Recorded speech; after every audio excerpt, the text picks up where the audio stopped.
नमस्कार, मैं मोहित Shukla white red times और मेरी पड़ताल में आपका स्वागत करता हूं। आज हम सुल्तानपुर जिले के लम्हुआ विधानसभा क्षेत्र में आए हैं। यहाँ पे सुप्रसिद्ध बाबू हनुमान सिंह जी से मुलाकात करेंगे और खास बातचीत करेंगे। ऐसा मानते हैं कि बाबूजी यहाँ के बाहुबली के नाम से भी जाने जाते हैं और बीजेपी से भी इनका खास रिश्ता है। और सबसे जो बड़ी बात यह है कि यहाँ के जितने भी लोग हैं, चाहे वो गरीब हो, चाहे वो असहाय हो, चाहे वो किसी भी जाति या धर्म से हो, बाबूजी दिन रात अपने आप को उनको समर्पित कर चुके हैं कि आपके लिए जो भी सेवाएं होगी, हम दिन रात एक करके आपके लिए हमेशा खड़े रहेंगे। आइए हम बाबूजी से बातचीत करेंगे कि क्या इसके बारे में करते हैं। बाबूजी कैसे हैं आप? बिल्कुल स्वस्थ हूँ मैं। बाबूजी, मैंने सुना है कि आप सामाजिक कार्यकर्ताओं में, यानी समाज के लिए आप अपने आप को दिन रात एक करते हैं। तो ये कैसे आप कर लेते हैं? क्या आप मैं मानूं कि आप सरकार से सहयोग लेते हैं, या आप खुद अपने आप को विचारधारा में ऐसे धारण कर रखे हैं कि आप खुद ही उनका सहयोग अपने आप से करते हैं? जी, मैं स्वयं उनका सहयोग करता हूँ, स्वयं सेवा करता हूँ समाज की। जी। किसी से कभी एक पैसे न लिया जी। और न किसी से मांगा, न सरकार की सहायता ली हमने। जी। मैं इलाहाबाद का छात्र था। जी। वहाँ एक गंगानाथ झा छात्रावास है। जी। भीतर से आप उस छात्रावास से भीतर से आप बाहर की तरफ निकले, वहाँ उसके गेट पर लिखा है, go out to serve your country and countryman. बाहर जाओ, देश और देशवासियों की सेवा करो। इस वाक्य ने हमको इतना प्रभावित किया कि मैंने अपने जीवन का आदर्श माना इसको। और आकर के इलाहाबाद से पढ़ाई खत्म करने के बाद मैंने विद्यालय की ही शुरुआत की। मैंने विद्यालय का शिलान्यास किया।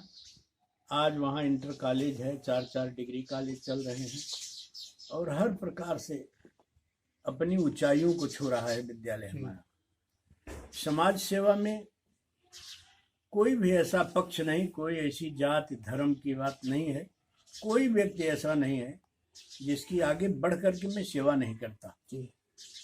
और आपने एक शब्द कहा बाहुबली। आज के परिप्रेक्ष्य में बाहुबली बड़ा खराब शब्द है। मैं ताकतवर तो हो सकता हूँ, मैं शक्तिशाली हूँ अपने लिए सुरक्षा के लिए, लेकिन मैं बाहुबली नहीं हूँ। मेरी बाहुबल के बल पर कभी कोई पीड़ित नहीं है, कोई उत्पीड़न नहीं किसी का होता। हर आदमी की सुरक्षा करता हूँ, हर तरफ से सुरक्षा की है।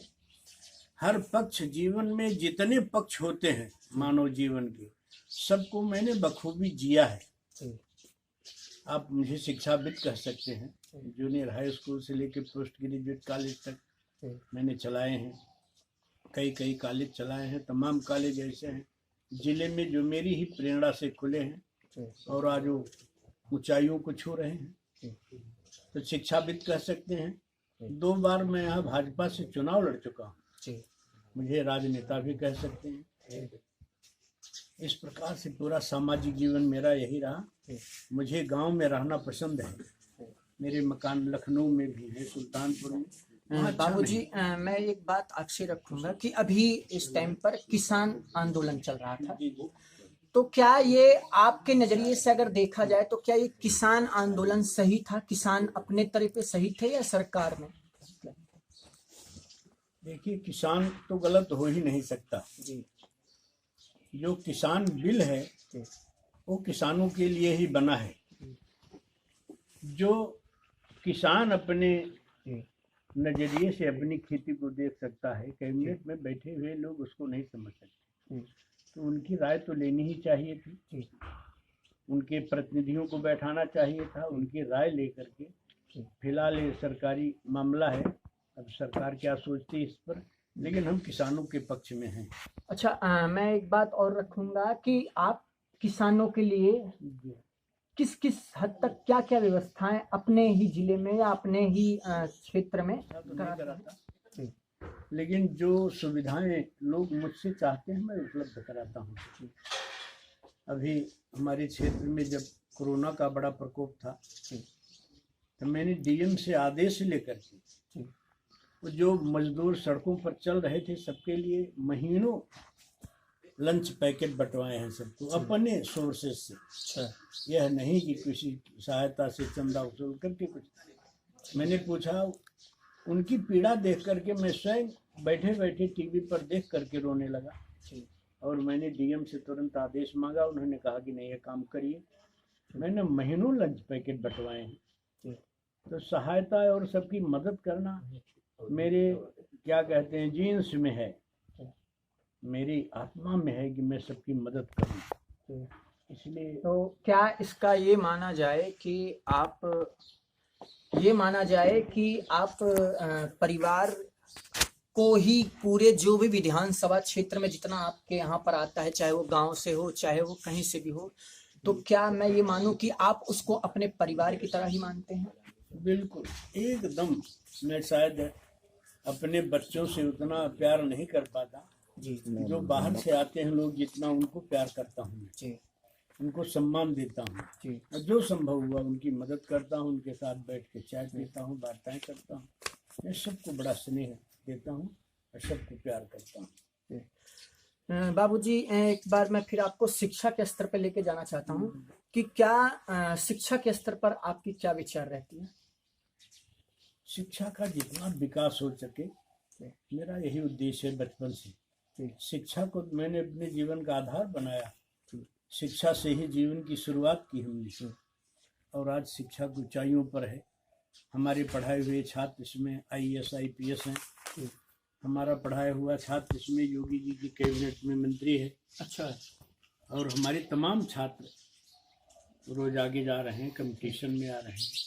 अभी 2-3 छात्रों को हमारे बुला के 1 वर्ष पहले योगी जी ने पुरस्कृत किया और टॉप 10 में रहे। इस तरह से हमारे यहाँ अच्छी पढ़ाई होती है। हम अपनी देख रेख में पढ़ाई कराते हैं।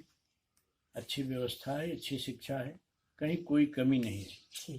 हर स्तर पर मैं शिक्षा की ऊंचाइयों को छूना चाहता हूँ। अभी आप भाजपा भारतीय जनता पार्टी से आप हैं भी और आप 2 साल चुनाव भी लड़ चुके हैं बता रहे हैं। मैं पार्टी की ओर लेके जाना चाहता हूं कि आप अदर पार्टियां आपको कोई हस्तक्षेप ऐसा कभी की हो या आपको मना किया हो कि आप ये सामाजिक कार्य जो हैं आप छोड़ दीजिए, आप ऐसे किसी ने आपको प्रेशर या प्रेरित ऐसा उल्लंघन करने की कोशिश की? नहीं, ऐसा तो कुछ नहीं हुआ। हमारा कोई विरोधी नहीं है। हर पार्टी वाले मुझे वही सम्मान देते हैं जो भाजपा वाले देते हैं। अच्छा। हर दल वाले मेरा सम्मान करते हैं और हर व्यक्ति मुझसे बड़े स्नेह से मिलता है, वार्ताएं करता है, अपनी बात रखता है, हम भी अपनी बात रखते हैं। तो कोई हमारा विरोध नहीं करता, सबकी तरफ से बड़ा सम्मान मिलता है। बाबूजी, मैं एक और रखूंगा कि आज जो सरकार ने एक अभियान चलाया था अभी, नारी शक्ति या नारी सुरक्षा, इस पे आपका क्या विचार रहेगा? बिल्कुल होना चाहिए। नारी सशक्तिकरण तो बहुत बड़ी बात है।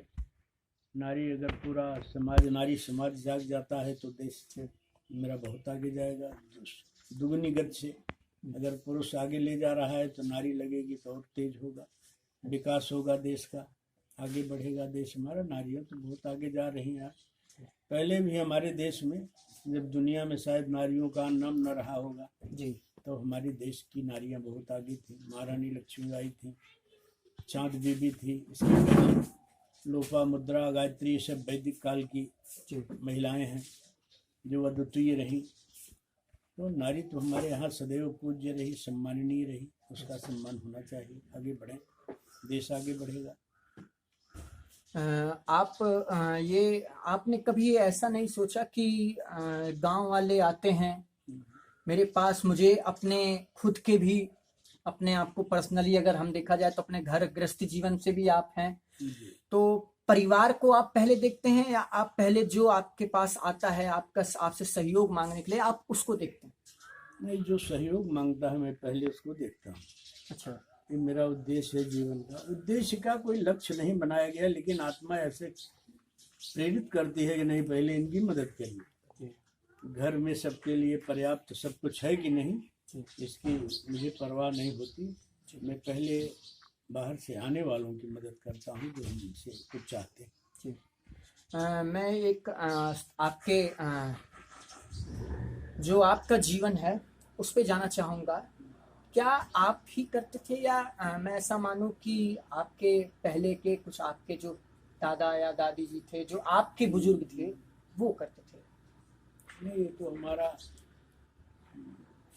पुरानी परंपरा रही। हमारे बाबा ग्रैंडफादर जिसको कहते हैं वो भी यही करते थे, पिता भी दूसरों की मदद करते थे, हम भी कर रहे हैं, हमारे बच्चे भी मदद करते हैं। पूरा गांव है। जाड़े के महीने में हर घर में मैं जांच करता हूं कि कोई जाड़े से परेशान तो नहीं है, कोई भूखा तो नहीं है। गर्मी के महीने में अगर किसी के घर पर छाजन नहीं, मैं तो उसकी व्यवस्था कराता हूँ। बिल्कुल। जाड़े में सबके लिए रजाई और उड़ने की व्यवस्था कराता हूँ, कंबल की। इस तरह से हर स्तर पर हर जगह मैं सबकी मदद करने के लिए हर समय तैयार रहता हूँ, अगर उसको मेरी आवश्यकता है तो। ये आप कैसे इतना आप 24 घंटे लगातार आप समाज की सेवा कर रहे हैं? मैं ऐसा मानता हूं कि आप समाज की सेवा कर रहे हैं, तो क्या मैं ये मानूं कि आप सरकार से ही भी कुछ सपोर्ट इसमें लेते हैं, या फिर आपके बस जितना बनता है आप उतना की आपने ले रखा है कि मैं ही कर पाऊंगा तो मैं करूंगा, ऐसा है कुछ? नहीं, एक भी पैसे न सरकार से मैंने कभी अपेक्षा की न ली है जी। किसी से मांगा ही नहीं आज तक जी। जितनी क्षमता है जी। मैं क्षमता से अधिक, लोग कल्पना भी नहीं कर सकते इस स्तर का व्यक्ति किसी की इस स्तर की मदद कर सकता है। जो मैंने मदद की है लोगों की, जो कुछ भी दिया है वह मेरी क्षमता से ज़्यादा है, और उसका रिफंड नहीं कभी है, किसी से मांगता नहीं। मैंने लाखों लाख रुपए दूसरों की मदद में खर्च किए हैं, लेकिन उससे कभी उसकी वापसी 10 पैसे की नहीं कराई कि वो हमको पैसे वापस करें। बाबूजी, इस जो आपकी इस टाइम उम्र है, कभी आपको ऐसा नहीं सोच लगा कि मैं समाज के लिए इतना कर रहा हूँ इस उम्र में? कभी आपने अपने लिए नहीं करने के लिए सोचा कि मेरी ये उम्र हो गई है, मुझे इतना ज़्यादा समाज में ही जाना जरूरी है, और इस स्तर से मैं अगर हट करके अगर और भी कोई काम करूँगा तो क्या इससे आपके समाज के लोग हैं उनको कुछ ऐसा प्रभाव पड़ेगा? क्या कहना चाहते हैं? मान लीजिए कि आपकी जो इस टाइम एज है, आपको अगर देखा जाए तो इस समय पर आपको ज्यादा नहीं कामकाज नहीं इस उम्र में करना चाहिए, लेकिन क्या ये आपने अपना ऐसा बना रखा है, एक शेड्यूल बना रखा है कि मैं करने के क्षमता में हूँ, मैं समाज की सेवा दिन रात तत्पर खड़ा होके करूंगा, ऐसा कुछ? नहीं, बिल्कुल करता हूँ, लगातार कर रहा हूँ। और मेरी सुरक्षा की व्यवस्था तो खड़े हैं नौजवान सब, ये रातों दिन हमारे साथ रहते हैं जी। बच्चे हैं जी। और भी जो नौजवान हमारे साथ हैं वो सब हमसे ज़्यादा हमारी सुरक्षा की चिंता करते हैं जी जी। मैं स्वयं अपने लिए न खाने की व्यवस्था सोचता हूँ, न चाय पानी की व्यवस्था, सब वही करते हैं और वही हमारी सुरक्षा भी करते हैं। अभी कोरोना काल जब चल रहा था तो बहुत सारे लोग ऐसे थे, आम जनता भी ऐसी थी जो घर से नहीं निकल रही थी, और आपने तो पूरे कोरोना काल के पूरे जिले में, अपने जिले में और अपने क्षेत्र में सैनिटाइजर और मास्क इस सब चीज का वितरण किया। ठंडी में आप कंबल का भी वितरण कर रहे हैं, तो कभी आपको उस टाइम पर ऐसा नहीं लगा कि मेरी ये उम्र है, क्या पता वो कोरोना मुझे भी ऐसा सताए? नहीं, ऐसा कुछ नहीं महसूस होता। मैं जीवन का जितना पक्ष होता है सबको हमने जिया है जी। इस समय अध्यात्म में जी रहा हूँ मैं जी। मैंने गुरु मंत्र लिए हैं, मैं गीता और रामायण का अध्ययन करता हूँ, मैं अध्यात्म में जी रहा हूँ, इसलिए उसकी डर तो लगती ही नहीं। हमको यह कभी महसूस ही नहीं हुआ कि हमको भी कोरोना हो सकता है। अच्छा। न हुआ ही, न कभी डरा कोरोना से जी। नहीं, इसको नहीं सोचता कि मुझे कोरोना होगा, कभी नहीं। चलिए हम आज यहाँ पर जाने कि कहते हैं जो हमने आज मेरी पड़ताल में निरीक्षण किया, एक पक्ष मेरा छूट रहा है। उससे हमको एक साबित ये हुआ कि सुल्तानपुर जिले में कुछ लोग ऐसे भी हैं जो अपने उम्र का ख्याल नहीं करते। उनको बस दिन और रात एक ही ख्याल है कि मेरी जनता, मेरे क्षेत्र के लोग ही मेरे लिए सबसे जरूरतमंद हैं। चाहे मुझे दिन और रात की मेहनत करके उनको न्याय दिलाना पड़े या चाहे किसी भी चीज से वो परिस्थिति से ग्रस्त हों, उनको वो पूरी तरीके से दिलाते हैं। धन्यवाद।